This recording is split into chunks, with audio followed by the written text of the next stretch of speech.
ಕರ್ನಾಟಕದ ಇತಿಹಾಸದಲ್ಲಿ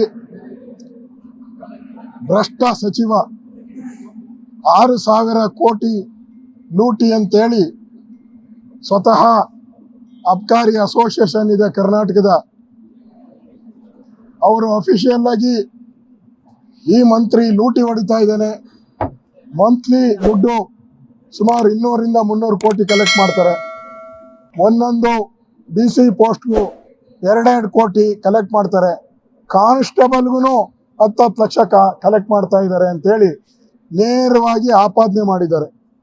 ಮತ್ತೆ ಆಡಿಯೋದಲ್ಲೂ ಕೂಡ DC ಅಬಕಾರಿ DC ಹೇಳಿದ್ದಾರೆ ಮಂತ್ರಿಗೆ ನಾವು ದುಡ್ಡು ಕೊಡಬೇಕು ಅನ್ನೋ ಮಾತನ್ನ DC ಹೇಳಿದ್ದಾರೆ, ಜಾಯಿಂಟ್ ಕಮಿಷನರ್ ಹೇಳಿದ್ದಾರೆ. ಇದೆಲ್ಲನೂ ಕೂಡ ಜನರ ಮಾಧ್ಯಮದಲ್ಲೂ ಕೂಡ ಬಂದಿದೆ. ಈಗಾಗಲೇ ಲೋಕಾಯುಕ್ತದಲ್ಲೂ ಕೂಡ ಈ ಮಂತ್ರಿ ಮೇಲೆ ಕಂಪ್ಲೇಂಟ್ ಆಗಿದೆ. ಮೊನ್ನೆ ಲೋಕಾಯುಕ್ತದವರು ರೆಡ್ ಹ್ಯಾಂಡ್ ಆಗಿ 1.5 ಕೋಟಿಗೆ ಡೀಲ್ ಮಾಡಿ 25 ಲಕ್ಷ ಇಸ್ಕೊಂತಾ ಇರೋವಾಗ ಲೋಕಾಯುಕ್ತ ಹಿಡಿದಿರೋದು. ಇದಕ್ಕಿಂತ ಇನ್ನೇನು ಸಾಕ್ಷಿ ಬೇಕು? ಮಂತ್ರಿ ಕೇಳ್ತಾರೆ ಸಾಕ್ಷಿ ಕೊಡಿ, ಸಾಕ್ಷಿ. ಇದಕ್ಕಿಂತ ಇನ್ನೇನು ಸಾಕ್ಷಿ ಬೇಕು? ರೆಡ್ ಹ್ಯಾಂಡ್ ಆಗಿ ಸಿಕ್ಕಾಕೊಂಡಿದ್ದಾರೆ. ಲೋಕಾಯುಕ್ತ ಕಂಪ್ಲೇಂಟ್ ಇದೆ, ಆಡಿಯೋ ಇದೆ.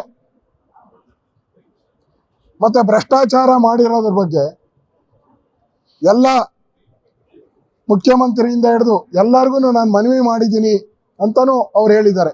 ಇಷ್ಟಿದ್ರೂ ಕೂಡ ಇಡೀ ಸರ್ಕಾರ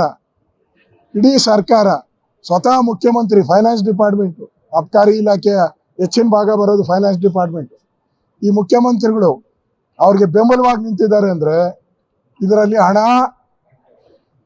ಕಾಂಗ್ರೆಸ್ಸಿನ ಹೈಕಮಾಂಡ್ಗೆ ಹೋಗ್ತಾ ಇದೆ. ನೇರವಾಗಿ ಗುರುಸ್ವಾಮಿ ಅವರ ಕಂಪ್ಲೇಂಟ್ ಕೊಡ್ತೀನಿ ಅಂತಾನು ಹೇಳಿದ್ದಾರೆ ರಾಹುಲ್ ಗಾಂಧಿ ಅವ್ರಿಗೆ. ಇದು ಚುನಾವಣೆಗೆ, ಈಗ ಕೇರಳದಲ್ಲ ಚುನಾವಣೆ ಕೊಡ್ಲೇಬೇಕು, ಅವರ ಇನ್ಚಾರ್ಜ್ ಇದ್ದಾರೆ ಪಾಪ ಕಪ್ಪ ಕಾಣಿಕೆ ವೇಣುಗೋಪಾಲ್. ಈ ಕಪ್ಪ ಕಾಣಿಕೆಯನ್ನ ಕೇರಳಕ್ಕೆ ಕಳಿಸ್ಬೇಕು, ಕಪ್ಪ ಕಾಣಿಕೆಯನ್ನ ತಮಿಳ್ನಾಡಿಗೆ ಕಳಿಸ್ಬೇಕು, ಕಪ್ಪ ಕಾಣಿಕೆಯನ್ನ ಅಸ್ಸಾಮಿಗೆ ಕಳಿಸ್ಬೇಕು. ಅದಕ್ಕೋಸ್ಕರ ಈ ದೊಡ್ಡ ಮಟ್ಟದ 6,000 ಕೋಟಿ ದೊಡ್ಡ ಹಣವನ್ನ ಲೂಟಿ ಮಾಡಿದ್ದಾರೆ. ಈಗಾಗಲೇ ಸ್ವತಃ ಪ್ರಧಾನಿ ನರೇಂದ್ರ ಮೋದಿ ಅವರು ಮಹಾರಾಷ್ಟ್ರದ ಚುನಾವಣೆಗೆ 700 ಕೋಟಿ ಅಬ್ಕಾರಿ ಇಂದ ಕರ್ನಾಟಕದಿಂದ ಕಳಿಸಿದ್ದಾರೆ ಅಂತ ಪ್ರಧಾನಮಂತ್ರಿ ಹೇಳಿದ್ದಾರೆ. ಅವ್ರಿಗೆ ಇನ್ಫಾರ್ಮೇಶನ್ ಇರಲ್ವಾ? ಇವತ್ತು ಆದಿ ಬೀದಿಗಳಲ್ಲಿ ವೈನ್ ಸ್ಟೋರ್ಗಳನ್ನ, ಬಾರ್ಗಳನ್ನ ಕೊಡೋ ಮುಖಾಂತರ ಕರ್ನಾಟಕವನ್ನ ಕುಡುಕರ ರಾಜ್ಯ ಮಾಡಕ್ಕೆ ಹೊರಟಿದೆ. ಈ ತರ ಒಬ್ಬ ಮಂತ್ಲಿ ಹಣ ಕಲೆಕ್ಟ್ ಮಾಡೋ ಅಂಥದ್ದು, ಕೊಡ್ಲಿಲ್ಲ ಅಂದ್ರೆ ಇಲಾಖೆ ಅಧಿಕಾರಿಗಳನ್ನ ಟಾರ್ಚರ್ ಮಾಡುವಂಥದ್ದು. ಇದು ನೋಡ್ತಾ ಇದ್ರೆ ಈ ರಾಜ್ಯದಲ್ಲಿ ಸ್ವತಃ ಮುಖ್ಯಮಂತ್ರಿಯಿಂದ ಇಡೀ ಸರ್ಕಾರ ಅಬಕಾರಿ ಇಲಾಖೆಯಲ್ಲಿ ಕೋಟಿ ಲೂಟಿ ಹೊಡೆದಿದೆ. ಅದಕ್ಕೆ ಮುಖ್ಯಮಂತ್ರಿಗಳು ಬೆಂಬಲ ಕೊಡ್ತಾ ಇದ್ದಾರೆ. ಅದರಿಂದ ಇದು ಬ್ರಹ್ಮಾಂಡ ಭ್ರಷ್ಟಾಚಾರ. ರಾಜ್ಯದ ಖಜಾನೆಗೆ ಕನ್ನ ಹಾಕಿದ್ದಾರೆ. ಈ ಕನ್ನ ಹಾಕಿರೋ ಕಳ್ಳರನ್ನ, ಈ ಕದೀಮರನ್ನ ಶಿಕ್ಷೆಗೆ ಗುರುಪಡಿಸಬೇಕು ಅನ್ನೋ ತೀರ್ಮಾನವನ್ನ ನಾವು, ನಮ್ಮ ಬಿಜೆಪಿಯ ರಾಜ್ಯ ಅಧ್ಯಕ್ಷರು, ನಮ್ಮ JDS-ನ ಮುಖಂಡರು ಸುರೇಶ್ ಬಾಬು ಅವರು, ಕುಮಾರಸ್ವಾಮಿ ಅವರು, ನಾವೆಲ್ಲರೂ ತೀರ್ಮಾನ ತೆಗೆದುಕೊಂಡಿದ್ದೀರಿ.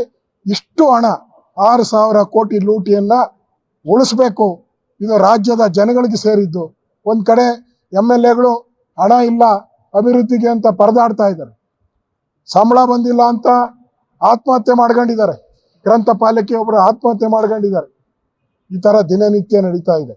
ಇಷ್ಟಿದ್ರೂ ಕೂಡ ಮುಖ್ಯಮಂತ್ರಿಗಳು ಅವ್ರು ರಾಜೀನಾಮೆ ಪಡೆಯಲಿಲ್ಲ ಅಂದ್ರೆ ಇದು ಹಣ ಪೂರ್ತಿ ಕಾಂಗ್ರೆಸ್ಸಿನ ಹೆಡ್ ಆಫೀಸ್ಗೆ ಹೋಗ್ತಾ ಇದೆ, ಚುನಾವಣೆಗೆ ಹೋಗ್ತಾ ಇದೆ. ಅದಕ್ಕೋಸ್ಕರ ನಾವು ತೀರ್ಮಾನ ಮಾಡಿದಿರಿ. ನಾವು, ನಮ್ಮ ಅಧ್ಯಕ್ಷರು ವಿಜಯೇಂದ್ರ ಅವರು, ನಮ್ಮ ಬಾಬು ಅವರು, ಫ್ಲೋರ್ ಲೀಡರ್ ಬಾಬು ಅವರು, ನಮ್ಮ JDS ಅವರು, ಯಾಕಂದ್ರೆ JDS-ನ MLAಗೂ ಅವಮಾನ ಮಾಡಿದ್ದಾರೆ ಮಂಡ್ಯದ ಮಂಜುಗೆ. ಅದರಿಂದ ನಾವು ಇಂಥ ಒಂದು ಭ್ರಷ್ಟಾಚಾರಕ್ಕೋಸ್ಕರ ಇವತ್ತು ವಿಧಾನಸಭೆ ಒಳಗಡೆ ಧರಣಿ ಮಾಡಿದಿರಿ. ರಾತ್ರಿ ಪೂರ್ತಿ ಇಲ್ಲೇ ಅಹೋರಾತ್ರಿ ಧರಣಿಯನ್ನ ನಾವು ಮಾಡ್ತಾ ಇದ್ದೀವಿ. ಧರಣಿ ಮಾಡೋ ಮುಖಾಂತರ ಅವರ ರಾಜೀನಾಮೆ ಕೊಡೋವರೆಗೂ ನಾವು ಧರಣಿಯನ್ನ ಮುಂದುವರಿಸ್ತೀವಿ. ರಾಜೀನಾಮೆ ಕೊಡಲೇಬೇಕು, ಭ್ರಷ್ಟ ಮುಖ್ಯಮಂತ್ರಿಯನ್ನ ಕೈ ಬಿಡಬೇಕು, ಇಲ್ಲಾಂದ್ರೆ ಮುಖ್ಯಮಂತ್ರಿಗೆ ಇದು ಪಾಲು ಹೋಗ್ತೈತೆ ಅನ್ನೋ ನೇರ ಆಪಾದನೆಯನ್ನ ನಾವು ಮಾಡ್ತಾ ಇದ್ದೀವಿ. ಲೇಟೆಸ್ಟ್ ಹಾಗೂ ಇಂಟ್ರೆಸ್ಟಿಂಗ್ ಸುದ್ದಿಗಳಿಗಾಗಿ ಬಾಸ್ ಟಿವಿ ಕನ್ನಡ ಚಾನೆಲ್ನ ಸಬ್ಸ್ಕ್ರೈಬ್ ಮಾಡಿ. ಹಾಗೆಯೇ ಬೆಲ್ ಐಕಾನ್ ಪ್ರೆಸ್ ಮಾಡಿ. ಇದರ ಜೊತೆಗೆ ಫೇಸ್ಬುಕ್, ಇನ್ಸ್ಟಾಗ್ರಾಮ್, ಎಕ್ಸ್ನಲ್ಲೂ ಮಿಸ್ ಮಾಡದೆ ಫಾಲೋ ಮಾಡಿ.